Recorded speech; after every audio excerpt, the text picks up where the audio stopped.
Shalom, pemirsa yang diberkati Tuhan.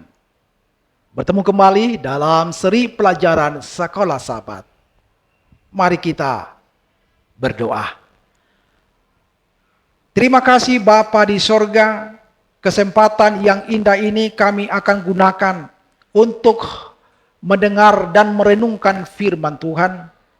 Biarlah Tuhan memberkati kami, Roh Kudus-Mu menguasai hati dan pikiran kami, agar firman ini boleh kami mengerti dan pahami, dan boleh kami lakukan di dalam kehidupan kami. Terima kasih Bapa di sorga, kiranya pengampunan-Mu boleh menjadi bagian kami. Di dalam nama Yesus kami berdoa. Amin. Saudaraku, dalam Yesus Kristus, pelajaran Sekolah Sabat Kamis tanggal 17 Agustus 2023, judulnya Kebaikan Bukan Kepahitan. Dengan merujuk pada hari penyelamatan dalam Efesus 4 ayat 30, Paulus baru saja mengundang para pembacanya untuk mempertimbangkan penggunaan ucapan mereka dalam konteks kedatangan Kristus yang kedua kali. Saudaraku, dalam Efesus 4 ayat 31-32 kemudian dapat dipahami sebagai pembahasan mengenai penggunaan ucapan ketika kita mendekati peristiwa besar itu. Dalam terang kedatangan Kristus kembali, sikap dan perilaku apakah yang berhubungan dengan perkataan yang harus dibuang? Saudaraku, sikap dan perilaku apakah yang harus dianut? Di dalam Efesus 4 ayat 31 dan 32 berbunyi demikian.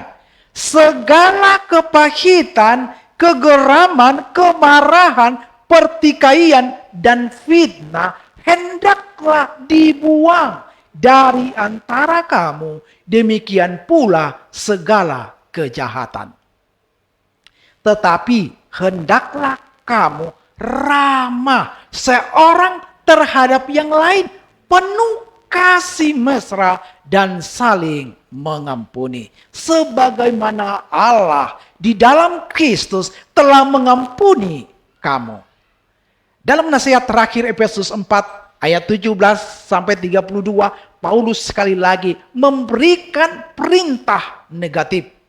Yang satu ini mengidentifikasi 6 sifat buruk yang harus dibuang dari antara kamu. Kita lihat Efesus 4 ayat 31. Perintah positif untuk bersikap baik, lembut hati, dan memaafkan. Sesuai dengan Efesus 4 ayat 32. Orang percaya harus saling mengampuni sebagaimana Allah di dalam Kristus telah mengampuni kamu. Efesus 4 ayat 32. Daftar 6 sifat buruk dimulai dan diakhiri dengan istilah umum yang mencakup semua kepahitan dan semua kejahatan.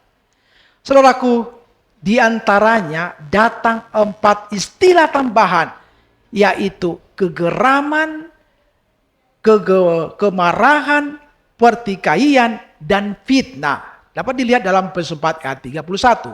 Bagian terakhir dari terjemahan kata Yunani blasphemia yang dipinjam bahasa Inggris sebagai istilah teknis untuk ucapan yang merendahkan Tuhan.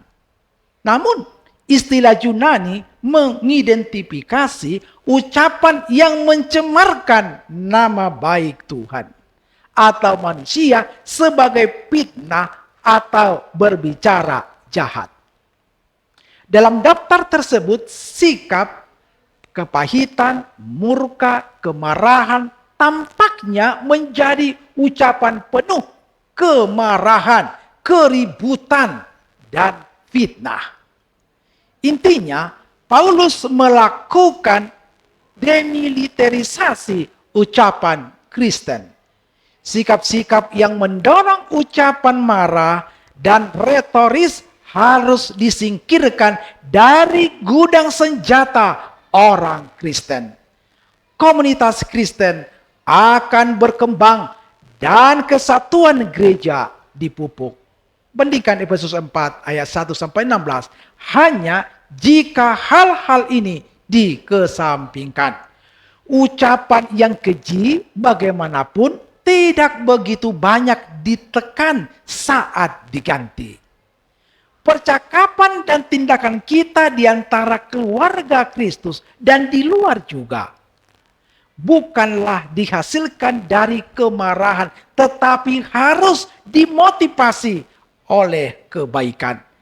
Kelembutan hati dan pengampunan berdasarkan standar tertinggi dari semuanya. Pengampunan yang telah Allah berikan kepada kita di dalam Kristus. Efesus 4 ayat 32. Saudaraku, Paulus memperlihatkan pengampunan vertikal yang ditawarkan oleh Allah kepada kita sebagai model untuk pengampunan horizontal. Itu yang kita persembahkan kepada sesama kita. Bandingkan Kolose 3 ayat 13, kemudian Matius 6 ayat 12, 14, dan 15. Pikirkan tentang kekuatan kata-kata Anda. Saudara, bagaimanakah Anda dapat menggunakannya untuk meneguhkan, mendorong, dan membangun iman? Tuhan memberkati. Kita berdoa. Bapa kami di dalam sorga, terima kasih oleh karena kesempatan ini kami gunakan untuk mendengarkan firman-Mu.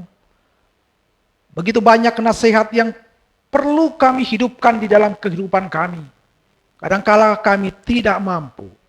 Hanya Roh Kuduslah yang dapat memampukan kami agar kami boleh hidup di dalam kebenaran Tuhan dan tidak saling menyakiti satu dengan yang lain, tetapi roh persatuan boleh kami bangun di dalam jemaat-Mu.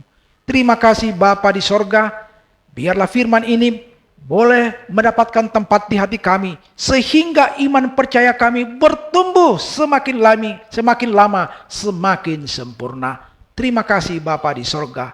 Kami serahkan seluruh kehidupan kami sepanjang hari ini dalam kehidupan kami. Biarlah Tuhan yang menolong dan memberkati kami. Terima kasih, ampuni dosa kami Tuhan. Di dalam nama Yesus kami berdoa. Amin.